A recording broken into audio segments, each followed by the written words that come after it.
Welcome. You are now tuned in with Eyesonpodium podcast, and I'm here with my bros, Miles, Henny. This is Miles' first time on the show. I need y'all to be in the comments. You know what I'm saying? Jump in the comments, give my guy Miles a warm welcome. It's gonna be. I want to share something real quick.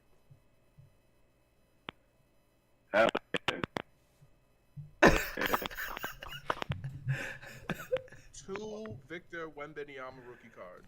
Can you believe it? I just need him to sign them.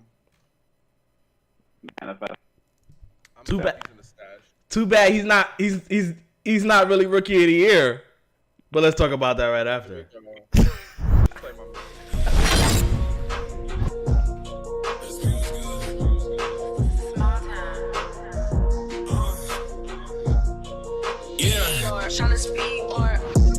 I don't read no comments. I don't care what they say. Time and place, we talk about it. Last night I was wildin'. Made 2K over 2K. It's a new day and I'm back to problem. Bank account be crowded. By next June, need 5 rooms, soundproof. Watch them doubt it. Hey, they try to talk me out here. I done wasted some greatness just sitting there trying to think about it. I go jump a ring, give all of my homies rollies. I'm a hot pick, rolling with me, gon' be low key. Best believe it's more of us, but today I'm dolly. Grab me by the hand, damn, she don't even know me. Open hit the corner for the 3, nobody noticed them. Catch me out in traffic, keep it curry when I'm closing up. No one should be talking, eyes on podium. No one should be talking, keep your eyes on the podium. Yeah. No one should be talking. Eyes on podium. Yeah. Look, open at the corner for the 3, nobody noticed. Catch me out in traffic, keep it curry when I'm closing up. No one should be talking, keep your eyes. The man gets to 40. 40K. 40 at 40K. The damn near 40 years old, man. At first, he wasn't a scorer. At first, he was just a passer, a facilitator, the Magic Johnson of the era. Then he ended up being everything combined. Like, if he has the diagrams that show you like, if they're good at scoring, if they're good at defense, if they're good at playmaking, it's a circle for him. It's a circle because he does everything well and at a high level. What do you guys think about? I'm gonna start with you, Henny. Then we get to Miles. How do you feel about him getting a 40? What are your initial thoughts on that? So I just feel like him getting a 40 is amazing. He is just going through the NBA, just doing stuff. And what I mean like doing stuff, he's just like, what more can he do? Like if he was to stop playing today, he'll be great. All Hall of Fame, all of that. But he just keeps adding stuff, and it just don't stop. He's shooting a career high 40 points from the 3-point line. 40%. 40%. Yeah. Sorry. Like what more can he do? And it's great to see. You know, we watched him through his whole career. This is our era's LeBron, Michael Jordan. So we have something to tell the youngins. Tell the youngins that LeBron was better than Michael. We'll get there. Yeah, you reach. Miles, how do you feel about this joint, man? How do you feel about the King James getting the 40? It's definitely a big accomplishment to see LeBron reach 40K. Like the longevity, him having all that pressure coming out of Akron, and being like a highly regarded talent and actually showing up is a big deal. Because we've seen so many people come and pass since that time period, like Sebastian Telfair, Zion Williamson, and a few other like high school prodigies. So this is huge. Brandon Jennings. So this is huge for him to still be here throughout all this time. He's seen eras come and go, and he's still here. Like definitely still a top 15 player in this league, if not top 10. And yeah, it says a lot about him and his argument to being one of the greatest players ever, and definitely probably one of the greatest athletes ever, doing it at this age too. So yeah, shout out to LeBron James, man. him not being known for a scorer and getting to 40,000 is insane to me. But a lot of people will still not consider him a great scorer or the best scorer, right? So it's getting to 40,000. Does that automatically put you as the best scorer, especially if you're not doing it in the paint at 7 foot tall? Miles, that you don't think that makes you the best scorer of all time? Nah, because there's other factors that attribute to why LeBron has 40,000 points. Like winning, he won a lot of games, and because he won games, like having deep playoff runs, like you just can't even like financially compete with a guy that does that because like you're not going to have 8 consecutive finals appearances. Like that alone is like probably like 4 or 5 more seasons of basketball added to his career. So. Even if you have the ability to score better, I don't think that you can compete with that. But like my argument for LeBron being the best scorer is that, there's areas in the basketball that you can manipulate LeBron to force him to, that he wouldn't be as efficient. He's never really been a good catch and shoot guy. And I think about scorers, it's like how many different ways are you able to score? If I take away your volume, can you still get the same amount of points, efficiency, 3-point line, etc.? Like, so that's just my issue with LeBron. But he's definitely one of the greatest scorers of all time. I just think there's a few guys above. Who would you put above him? Kevin Wayne Durant for one. Kevin Durant scores everywhere on the court, like on the dribble, off the dribble, middies, floaters, turnarounds, fadeaways, 3-pointers. When he was at Golden State, I thought that was some of his most impressive basketball because they took down his volume and his diet about how many shots he can get. And he still was able to still average like 27 a game with a small volume of shots and being super efficient with it too. He had a 50-40-90 season. He just gets it all done everywhere on the court. So I would say guys like that. And like Kevin Durant's another person too. Like he said in interviews, like there's times where he can go for 50, but like he decided just to go with the game, which is this creates a bigger argument. But just go with me here. Like Kevin Durant could be getting like 50, 60-point games like we've seen from Embiid, right? But he's a basketball purist and like he just wants to win basketball games. And personally, I think to be a sustainable basketball player, like scoring all the points is not going to help your team because like other guys need to get warm. And in the fourth quarter, they're not hot because you've been ball hogging for 3 quarters. Now you want Josh Green to shoot a corner 3. I think James Harden saw those type of issues like early in his career in Houston, and I think Luke is seeing that now. So like for LeBron to have this record and stuff is cool, but I think there are other great scorers that probably would have more points in their career if they just played basketball the right way. I'm not saying Bron didn't. I'm just saying like Yeah. So that's my argument. I agree. I definitely agree. I think LeBron just put the ball in the basket the most, but he wouldn't be considered the greatest scorer. I feel like the greatest scorer is the person who makes it look the easiest. LeBron doesn't make it look easy because we don't have that body type. He's 6'9", 250 or whatever his weight is, bulldozing to the rim, and it's what Miles said. KD, he can score at 3 levels, so he's not the greatest, but he is up like 40K means something. 40K do though, like hell yeah. 40K definitely do mean something. My scoring guy would be Melo. Somebody who can score anywhere, middies, threes, post ups to the rack, triple threat, wherever you want it. He can give that to you.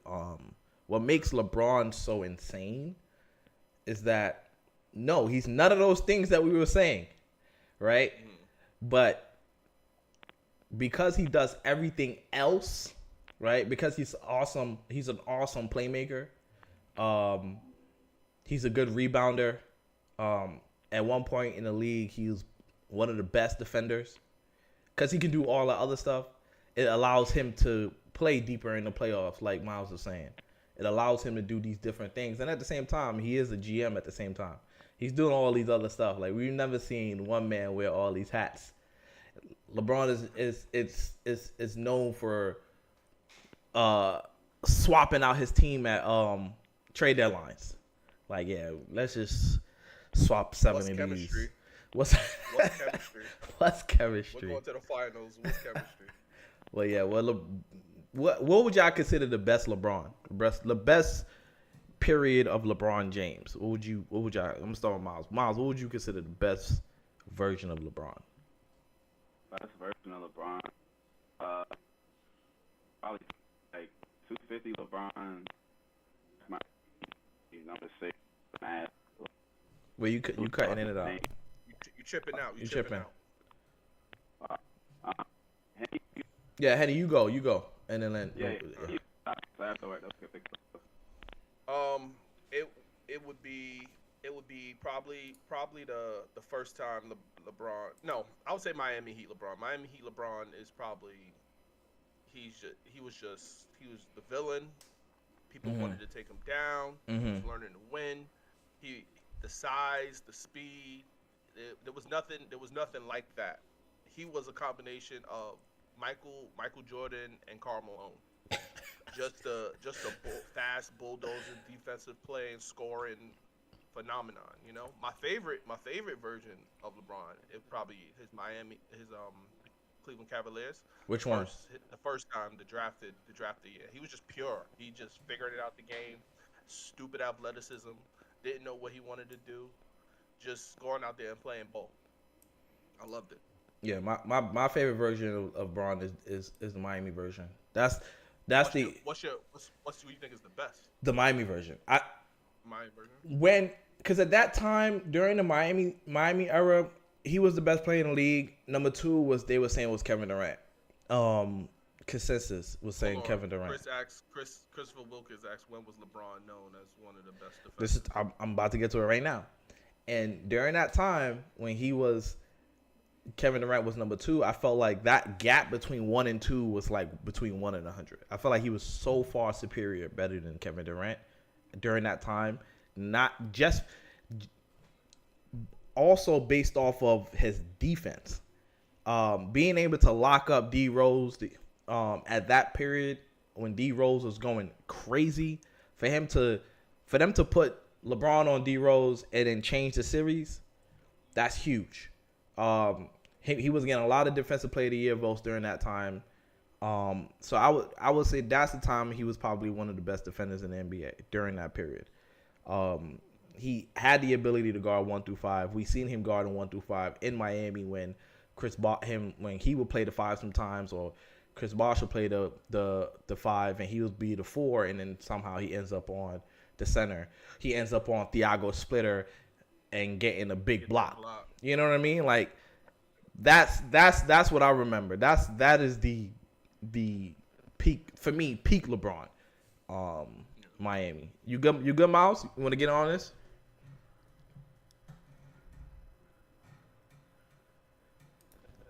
My son Miles is still in the Matrix. That's cool. All right. Give it a test run. Give it a test run. This is why we do sound checks. All right. I want to get to the biggest challenger to the Boston Celtics. How you feel about this, Henny? The biggest challenger to the Boston Celtics. Who would this be for you? I need 2. Don't just give me 1. I need 2. Well, 1, it obviously would be themselves. I feel like they beat themselves a lot of the time. They beat themselves, and especially especially a fourth quarter, the lack of playmaking. You know, they have a complete team. They had yeah. They have a complete team. You know, they had people wanting Derek White in the All-Star game. That's how complete their team is. You know, and I feel like that's why their biggest competitor to me is themselves. They just have to answer these. They have to answer these questions, these chinks in their armor. You know, and the person that has to do it is Jason Tatum. You know, he showed out in the ending quarters, which I want him to do. Right. I forgot the numbers of what he had going into the third, fourth, but he ended with 30. You know, and he showed up. So I think that's 1, and the obvious answer is the Heat. It's coaching. It's the coach. It's not the players. It's the coach. It's the playoffs is chess. The playoffs is chess. And it's the players a little bit, my nigga. It's the players a little bit, but I'm not bad interrupting you. They've lost to Eric Spoelstra a lot. All right, maybe twice, but Eric Spoelstra is a better coach than Joe Mazzulla. Eric Spoelstra is the best coach in the NBA. Like, I'm not arguing with that. I'm just saying, like, some of the players are at fault for those losses. And also, media is definitely on them for losing to to the Heat. But they beat them the year before to go to the finals. Like, they just have a good rivalry. Like, they went to 7 back-to-back years. But yeah. Yeah, they shouldn't have been there. It shouldn't even got to that. They should have swept them. They should have swept them. But what's your take, Miles? Spoelstra had a plan. I mean, I think Spoelstra's the best coach in the NBA, and he's one of the best coaches ever. I think that. Wait, the question was, I'm gonna go off tangent. You said their biggest competitor. Biggest challenger to the Boston Celtics. Who is? Definitely Eric Spoelstra. Outside of that, in the East, like the Milwaukee Bucks, like I think they'll run through the Milwaukee Bucks. Milwaukee might get one game at home against them if they were to match up with them. Really? You think if Boston and Milwaukee faced off in the playoffs, let's say second round or something, right? You think that it'll go for game 5? You think it'll be a gentleman's sweep? They can't even, bro. The Bucks can't even beat the Pacers. Like, no, like they're just not a serious basketball team. Like they're just not, like, you know what I mean? I think like they just defensively, the way that they match up, like they can match up well with them, and I just don't think they have an answer. I don't think the Bucks have second unit guys, and they're ran by Doc Rivers too. Like it's just a lot of reasons as to why. It's just also Damian Lillard is just not a good defender either. Like he's gonna be food in the playoffs. Like Derek White can drop 20 on this dude and average like 4 threes a game. Like it's gonna be a long night. Hey, that's an all-star. That's an all-star. That's no credit. That's an all-star. I'm pro Derek White, but he shouldn't have been an all-star this year. Like people, they always did it. Whenever like teams are good, they always want like niggas to go to the all-star game. Like, but yeah, Derek White deserves. But let me get back on tangent. So the biggest competitors to the East, I actually like the Knicks. When I wasn't too high on the fucking OG trade. Yeah, you had to take a sip of water. When I seen OG, like those first like 5 games when OG came out there and it's a defensive impact this guy has, like he really can take somebody out the game and like affect so many parts. He affects so many areas of the floor. Like, it reminds me of Bam Adebayo, which Bam doesn't get credit for either. But Bam is a huge anchor and probably one of the best defenders in the NBA. But yeah, I'll say probably the Knicks and the fuck else in the East. Like I don't think nobody's gonna beat them, but I do think the Knicks are gonna give guys a hard time. And yeah, the Sixers are done. Yeah, bro, my Spoelstra the Sixers are done. They saying Joel might come back. He's not coming back. It wouldn't even matter.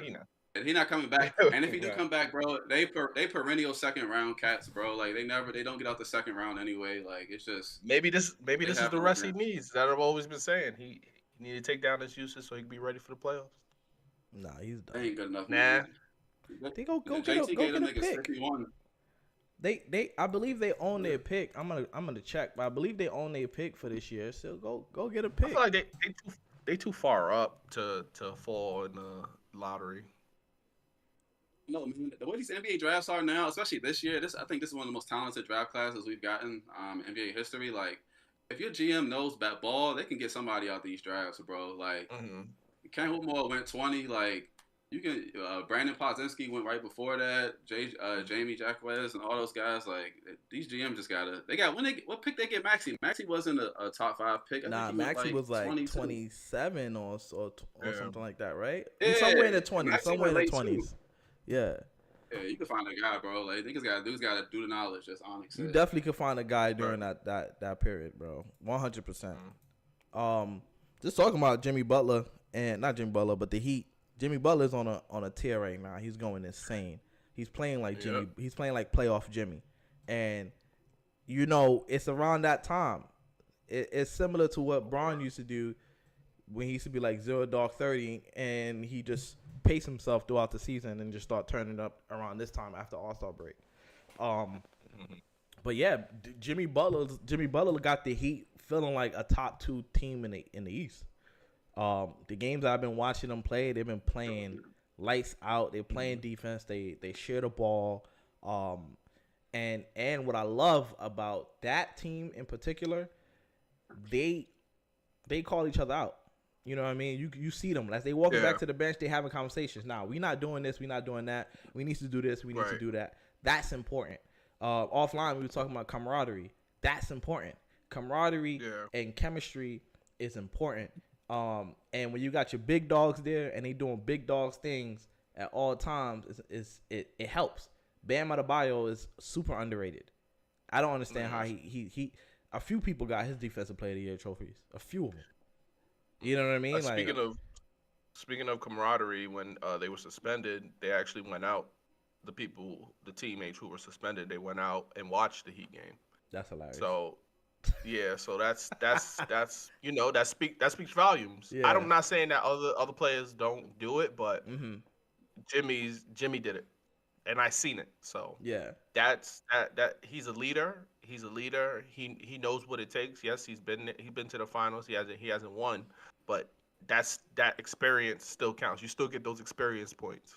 You know, sure. you know what it takes, and they're currently the 6th seed. They're 18 and 13 on the way. Playoffs is gonna be different, and 16 and 13 at home. I mean, they really just gotta win one home. They gotta win one away game, really. Yeah, they have a good away. Look, even the Celtics, the Cavaliers. So I'll go to the Bucks. The Bucks are 16 and 14. Their away record is not better than the Heat. So that just says wherever they land, and it's going to be a problem. Oh my god, that's funny. It's gonna be a problem. My only thing with Jimmy is just like, I do agree with like him being like a superstar in the playoffs, but I had an intense argument with like a lot of people. Like I was arguing, Jimmy's a superstar, he's a superstar, and while the playoff shit is cool, I think there is something to acknowledge guys that are committed to the full regular season and showing up in like games in like November, December, like.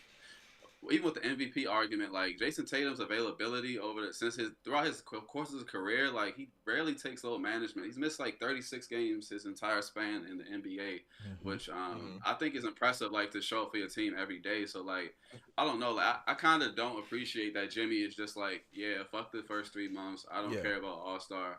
I'm gonna just chill and take these breaks, and I'm gonna just show up with full energy in March and April and like start conditioning and wrapping up for the playoffs. Like, nigga, come play in November and December with the rest of us, bro. Like, with the rest of us is funny. But I do Shaq believe in it though. do Like, that. Jimmy's real. Shaq? Yeah, and he had Kobe. Yeah, he did have Kobe. Yeah, facts. Yeah. But like he said they could have been more successful if he didn't do that shit. Like he regrets that shit now, so it's just like he does. He 100% regrets the fact that he. But what do you tell a person when he can get you to the playoffs? When he can get you to the playoffs and possibly have a high chance of getting you to the finals? Like how does that? You know. Well, if he's it's like Draymond Green. Like if Draymond's your teammate, then you love him. You know what I'm saying? If Draymond's not your teammate, then like you want him to get help. So like if I'm on the Miami Heat, I'm really cool with Jimmy Butler like not doing nothing right now. Like we saw during the Knicks series like how impactful he was and how the series changed after he rolled his ankle on Josh Hart. So.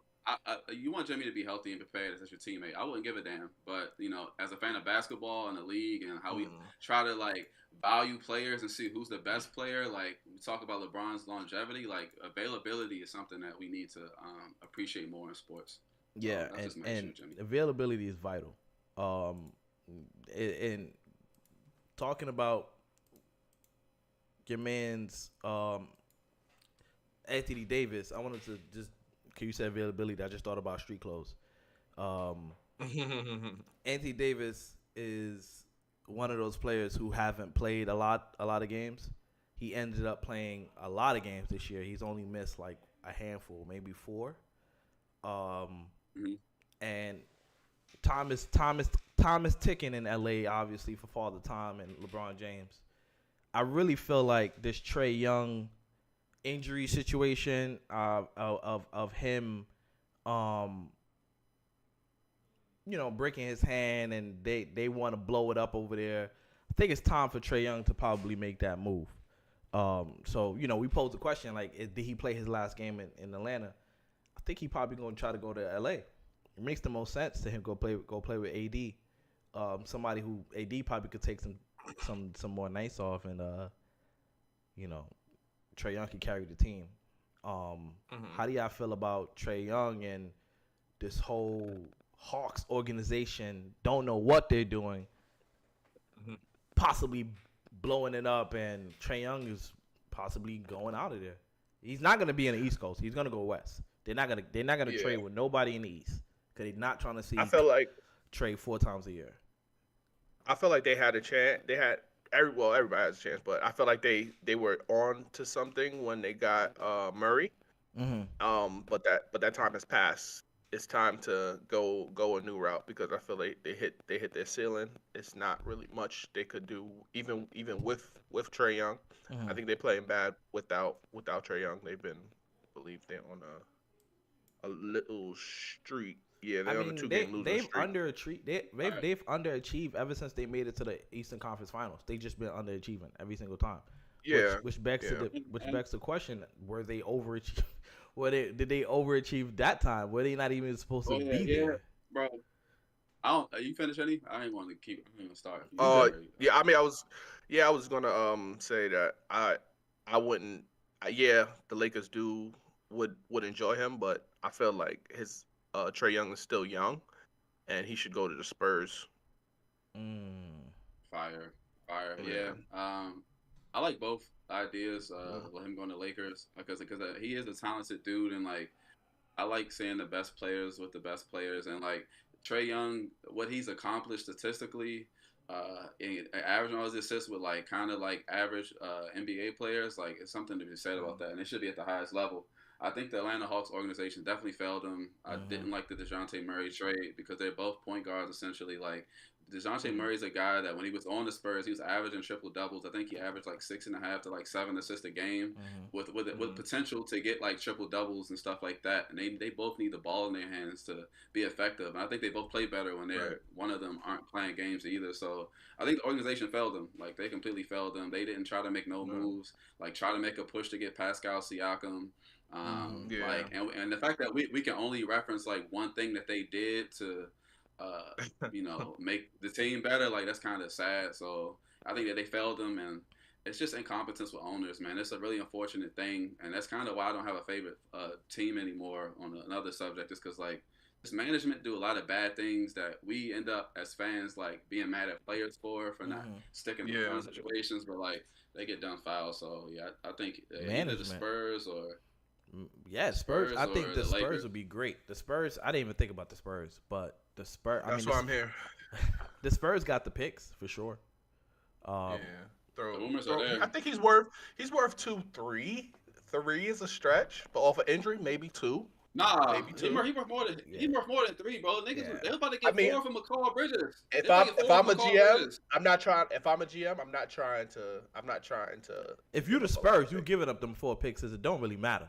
You're not giving up 4 picks for him. It matters. If I'm the Spurs, it matters. Bro, for Trae Young, bro, Trae Young, you disrespecting Trae Young right now, bro. For Trae Young, I'm giving up. He's good. 20 and 10 plus. 27 and 10. But I'm if I'm the Spurs, I'm 100% giving up 4 picks for Trae Young because I got a generational player in Wembanyama, and they kind of complement each other in the sense of one's being the tallest player in the league and the other one being the shorter player in the league, right? Wait, can we curse here? Can we curse on him? Oh, you've been lost your privileges. You've been going crazy this whole time. We gonna have just go. Let it rip. Let it rip. A curse count. All right, bro. Trae Young and Wemby be great, bro, because Wemby doesn't have a fucking teammate that can throw a lob pass. Like, Wemby probably can average 30 points a game if he had a competent point guard, which Trey Jones has been trying. He just started in like late December, but like, bro, yes, man. Like, I absolutely think you give up those 4 picks for Trae Young because he's worth it. Because, like, people be, even NFL too, like, everybody wants to save the draft picks, and then your owner fucking drafts Darko Milicic anyway, or No. you get fucking. No, we good. You good, That was yeah. my anger. I'm sorry. I gotta relax. But then your owner just drafts. Your owner drafts Frank. What's Frank Nicolina? That's what the Knicks had Ntilikina. at one time. Hey. Like, come on. I don't want to hear it. Fans make too big deal out of saving draft picks for players that they don't know are going to pan out or not. Like, you don't know who you're going to get. Like, why do you want this draft pick so bad? Like, Right. just get a player we know. I got you, I tell you this. It was Phil Jackson's fault. I believe in this front office that the Knicks have. Today. They've been drafting today. Yeah, for the last 4 years now. Yeah. They've been drafting extremely well. But that's rare, great right? moves. That's rare. It is rare. It is rare. To Miles' point, right? You have Luka Doncic, right? They're doing a whole bunch of stuff in Dallas.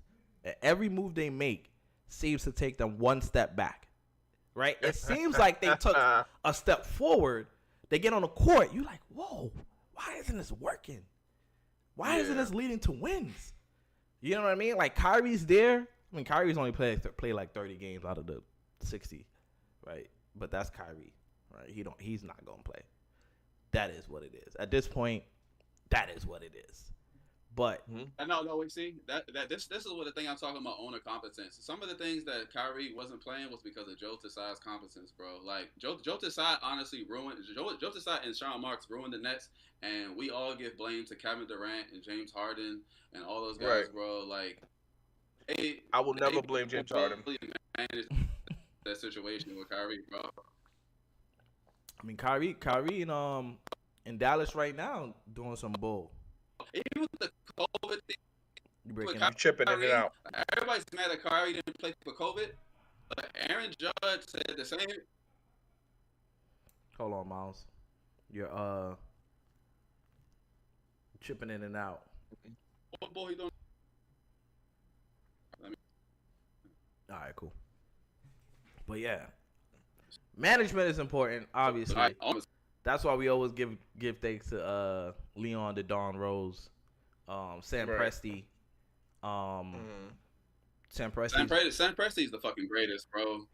He's building a real juggernaut over there in OKC. But I don't know, man. When I think of, obviously every time you say Trae Young, people think Luka at the same time because they're attached. Yeah, they were traded for each other. They're traded for each other, and it's like, man, even though Luka's having a better career, I mean, they pretty much have. I mean, he's having a better individual career, but team success, they've gone to the same place. Yeah. I mean, but you're talking East West too. Like Luka would have been more successful in the East if he had I mean, you only can play where you at, right? The East is a different. They play differently. You know what I mean? They in the East they play different. In the West they play differently. You got to play who you and who's in front of you. You know what I mean? And who's in front of him every time, like. I mean, not every time, but they've gotten to the West. He got into the Western Conference Finals. Trae Young's got to the Eastern Conference Finals. He got there before he got to the Western Conference Finals, right? You know. Do you think that they're on the same tier? Like they're on the same level? No, but that's my point, right? They're not on the same level, but they got to the same place. That is what I'm saying. But Chris Middleton got to the fucking. Chris Middleton's a champion. Like, I mean, just because you get somewhere doesn't mean that you're just as good as somebody. Like. No, I don't think it's about who's touching the ball. You know, usage, who's being built around. Nobody's built it, but they're building around Trae Young. They're building around Luka. And who has done more with that success? They've done the same. Trae Young has done more with it. Yeah, he's done more with. I mean, they've done the same. Yeah, but in my opinion, Trae Young's got there before. Trae Young's got there before for Luka, but yes, individually, Luka is better. He's in MVP talks. So, but how? That's another conversation, right? So does winning matter, right? Because you're in MVP talks, you're the 8th seed. Like you're in the play-in MVP talk. Because like, all right, I mean, because somebody's dominance on the basketball court and associating with winning, like, I mean, like there are other people out there. There's coaching out there too. Some teams are just dead ass better, bro. Like, no matter what you can do, like, I think Jason Tatum is an MVP caliber guy. Like, I think he's an MVP player. You know what I'm saying? But unfortunately, his team, yeah, he's on a good team. Like, I can't deny that he's on a good team every day. You know what I'm saying? And like, there's guys that have to take on more of a bearing load for their team too. But that doesn't make Jason Tatum any less of a great player, and his dominance and him having a great season that shouldn't take away from it. But I guess we do have to acknowledge those things too. Yeah. Yeah. Gotta acknowledge it. I love this. We just started doing this.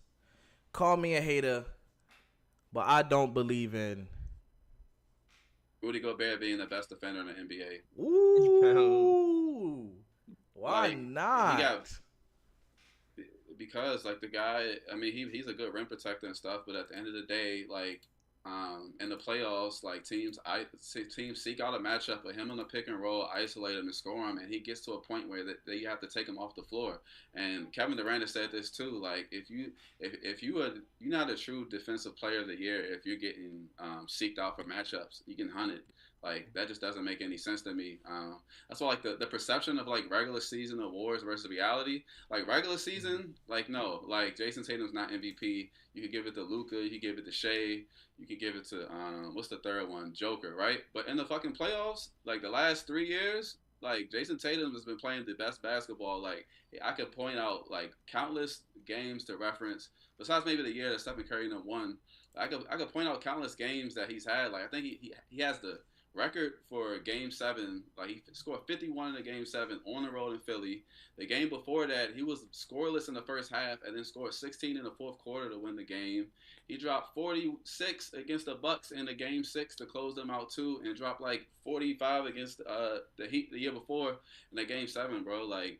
So, like, it's just like these things in the regular season are really cool, but at the end of the day, like, are you going to come through for your team and throughout the playoffs? Like, maybe we should extend MVP to see if, like, these guys don't get bounced out the first round and shit. Like, I feel like MVP got to be top 6 seed. Like, you can't be in the plan. You can't be in the plan and be talking about your MVP. I'm sorry.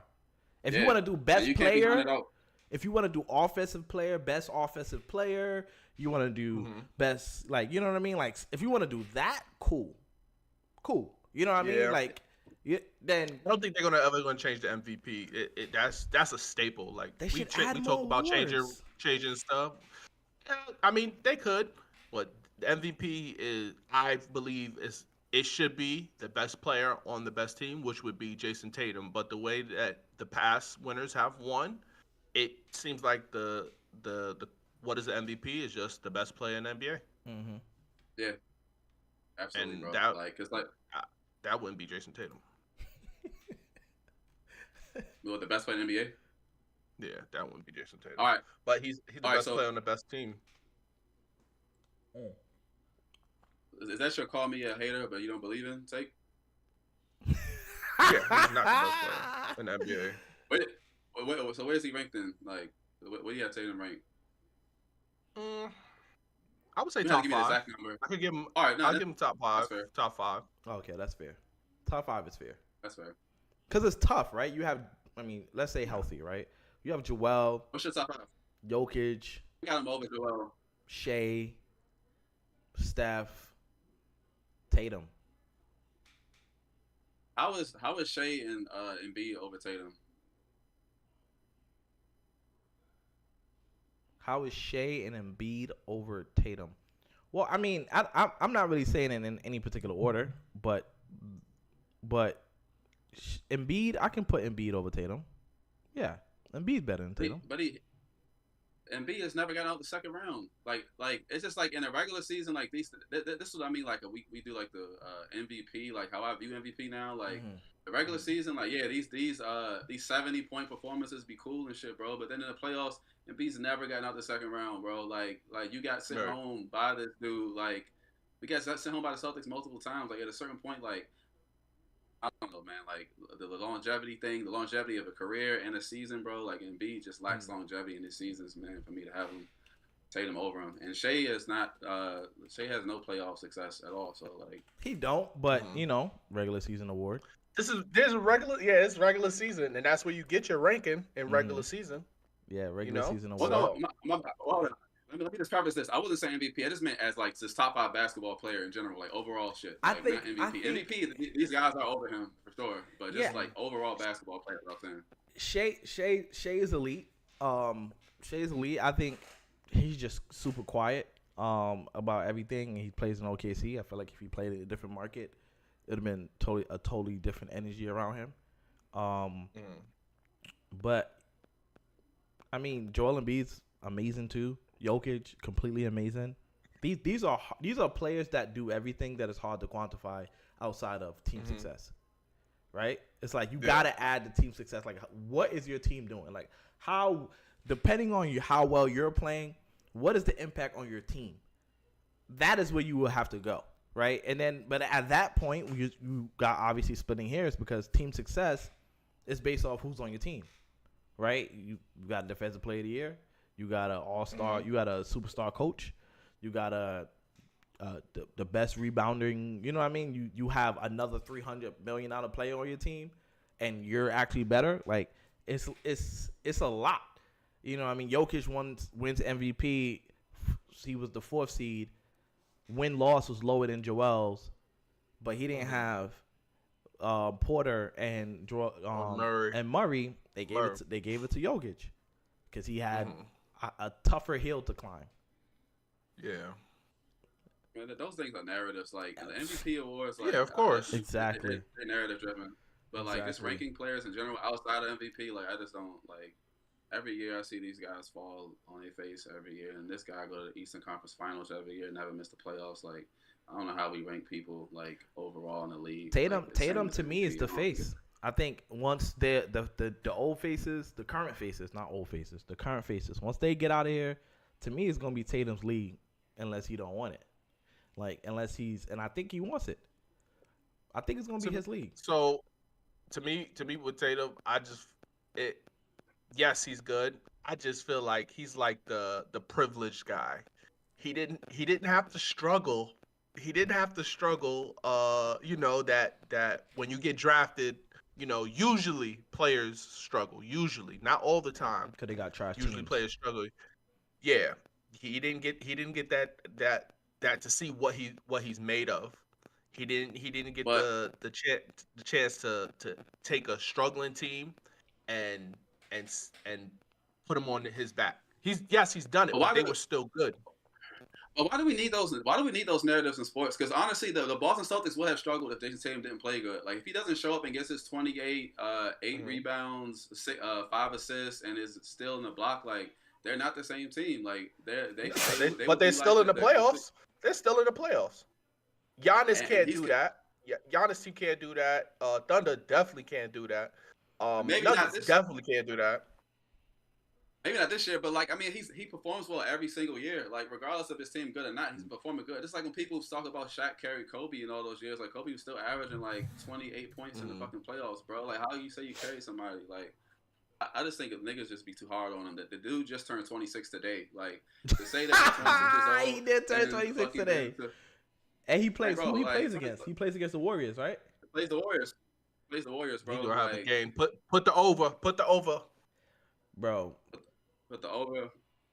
What's the over? I think it's at 26. I'm taking it regardless, but like, put the over. He's gonna go crazy. He's consistently successful, bro. Like, niggas ain't sending him home. Like, he's never missed the playoffs. He's never got bounced out of the first round, bro. It's just like he's been in game 7 with LeBron his second year in the league, bro. I call him. LeBron, like, bro.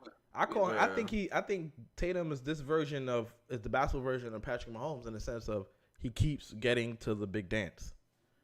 If he's not at the big dance, he's at the mid dance. Like, you know what I mean? Like he's getting further consistently than anybody in his age range. Call me a hater, but I do not believe in the Phoenix Suns. Don't believe in them. Get them out of here. Don't believe in this Bradley. Yeah, they lost to the Rockets last night. I don't believe in Bradley Beal. Kevin Durant is amazing. He's a injury away from the whole Suns blowing up their entire future. Devin Booker's their only saving grace. They don't have no picks over there. I don't know what they're gonna do in the future. They only can go one direction, which is to trade your stars and Miles, restart. pay attention. We're gonna end up on the Knicks soon. Pay attention. You know, I say this all to say, Devin Booker's getting traded to the Knicks. It's happening. I'm saying it. It's happening. No, it's not. No, this is why it's no, it's not. Now, look, this is a different era for Knicks basketball, but throughout my lifetime of knowing Doran, bro, I've seen so many the Knicks we're going to get, and I talk about homie Dad too. Like, you guys got the meme every fucking summer. Chris Paul, LeBron James, Kevin Durant, and they do the photo shot with him in the jersey, bro. Yep. Like, I haven't seen the Kyle Lowry jersey swap, so like, I gotta relax, bro. Like, I think Devin Booker wants to be. Y'all gotta relax, bro. I mean, Devin Booker could possibly go there, like, but he's such a self-centered dude. I don't know if he can handle like buying into it being like Brunson's team and what the culture they got over there. He's a very disruptive guy, man. I don't know if it'll work. He a CAA it'll be cool. agent client. He a CAA client. Leon, I believe Leon Rose was his agent at one point. I feel like it makes. When his contract up? So he's on like a 4 or 5 year deal. However, the reason why I say that he's gonna get traded, right, is because they're a second apron team, right, and they can only build out their roster with vet minimum players, and there's no way you can compete like that. You can't compete like that with vet minimums and one of your big three. Let's say one of your big three go down, right? Let's say KD go down. Bradley Beal has no trade clause. He ain't getting traded to nowhere that he don't want to go, right? And nobody's going to give you nothing for a person who has a no trade clause. It's not happening. So it's like, okay, yeah, I mean, like, so what are you going to do? You only have one option. You have one route to not be bad for the next 10 years, which is to trade Devin Booker. They're not trading D-Book. I do think they'll trade. You can't, like, some talents you just can't leave. Like, the Bucks not about to trade Giannis. They just going to have to just wait it out until his last season and then trade deadline. I don't think Giannis going. You just stuck with him. Like, you stuck with those guys because they bring in so much money. Go ahead. But they'll trade KD, though. I think they'll trade KD. I do think that they're poorly constructed. They have no roster depth. And then you're going to have Kevin Durant playing 48 minutes a night in the playoffs. Like, it's just going to be a tough thing to do. They could get past the first round, though. They could spam first round, just we getting buckets like they did last year. We gonna get the most buckets because that is intense having to guard KD. But then when you get in those matchups with teams with depth like the Nuggets or even the Warriors got a lot of depth too. That's underrated. I just think that they'll have a hard time with that. So yeah, I don't believe in them either. Don't believe in them. Eyes on Podium, episode 77. Before we get out of here, Henny, I know you want to get off your Shake Milton your Shake Milton talk. How do you feel about the Knicks picking up Shake Milton in the buyout market?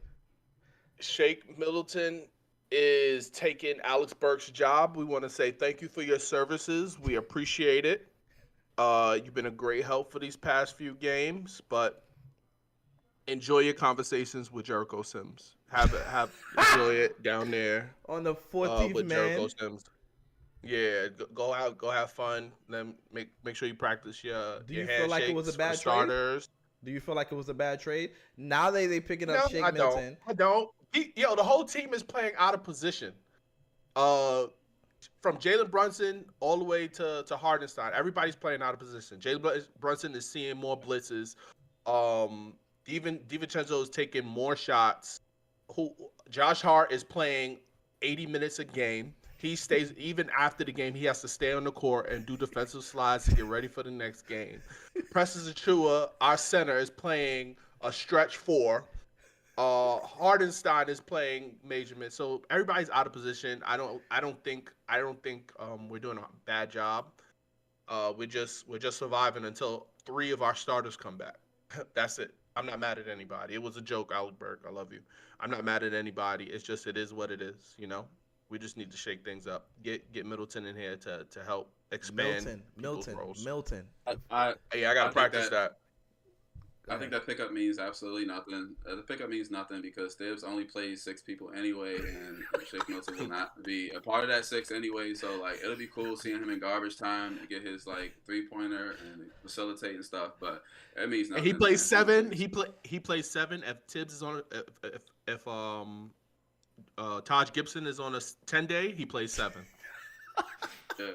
And that's nasty. See what I'm saying? Taj Gibson, the pitch, like, these are our problems with these Knicks, bro. And, like, ultimately, so look, I want to take my take back on the Celtics, bro. Like, their only problem is just going to be air exposure because I told my homie this other day, bro, like, Thibs is just going to give these dudes, like, 50 minutes, and they're not going to be ready for the playoffs, bro. They're going to be burnt out like they always are. Yeah. I love the guy. Yeah. Hartenstein's an amazing rebounder, probably one of the best in the league, honestly, man. Right. Like, Jalen's amazing too. They are blitzing them on doubles because none of these guys really can put the ball on the floor besides him. Like, it's gonna be rough. It's gonna be rough, bro. It's gonna be rough. They gotta get the horses back.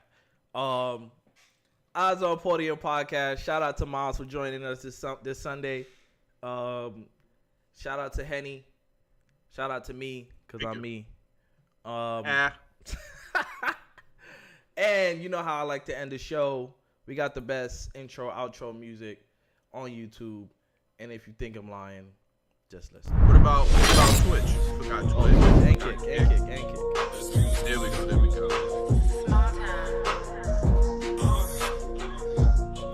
Yeah. I don't read no comments. I don't care what they say. Time and place, we talk about it. Last night I was wildin'. Made 2K over 2K. It's a new day and I'm back to problem. Bank account be crowded. By next you don't need 5 rooms, soundproof. Watch them doubt it. Hey, they try to talk me out here. I done wasted some greatness just sitting there trying to think about it.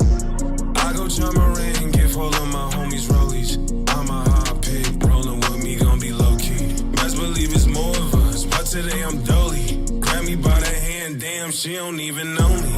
Open hit the corner for the 3, nobody noticed them. Catch me out in traffic, keep it curry when I'm closing up. No one should be talking, eyes on podium. No one should be talking, keep your eyes on the podium. Yeah, no one should be talking, eyes on podium.